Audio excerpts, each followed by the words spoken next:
You speak of how the feminist movement is hampered by problems of racism and classism. Could you comment on those problems? And in your view, has there been progress in the feminist movement addressing racism and classism, and any critiques that you have? Okay. I have to say, yes, there's been progress, and no, there hasn't been any progress.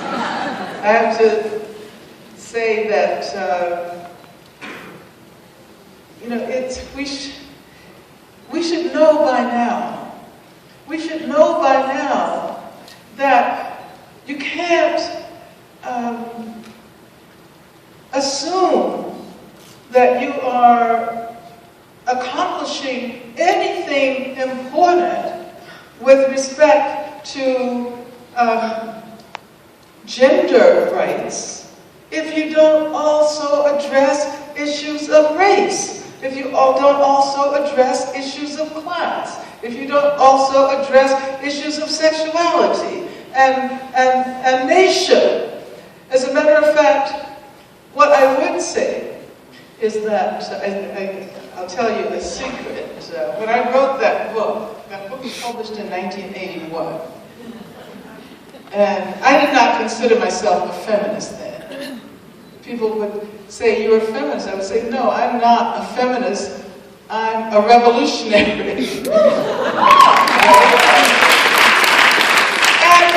it seemed that most of the women who identified as feminists were interested in this narrow conception of women's rights and didn't recognize that, first of all, if you talk about women and you think that you can universalize women in that way, you end up with a very narrow, what you think is universal ends up being very particular and very specific. And in most instances, you talk about the category woman, it's already racialized, it's already class defined, so it's already white, and it's already middle class. And so how do you develop an approach to feminism that is attentive to all of these issues simultaneously? This is what we've been trying to do for all these years. And fortunately, I think now, in many, I'm not saying everywhere, but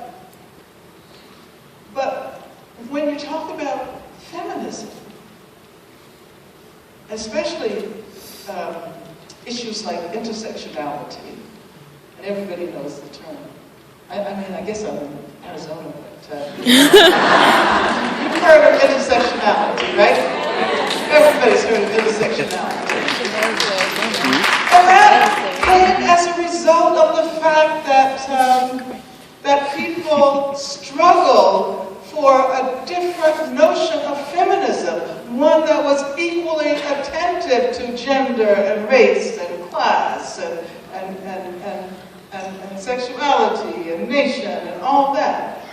And then we began to see that it's not only about those kinds of categories, but it means that that approach that holds contradictions and tension and that addresses issues that often appear to be unrelated to each other, but if you examine them, you see that they're very close relations.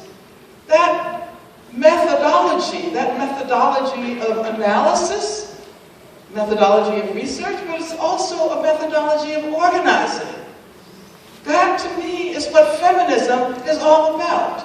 And I can say very proudly that I identify with that particular version of feminism. But you have to be specific. Because there are some feminists, quote, feminists who think that the war in Afghanistan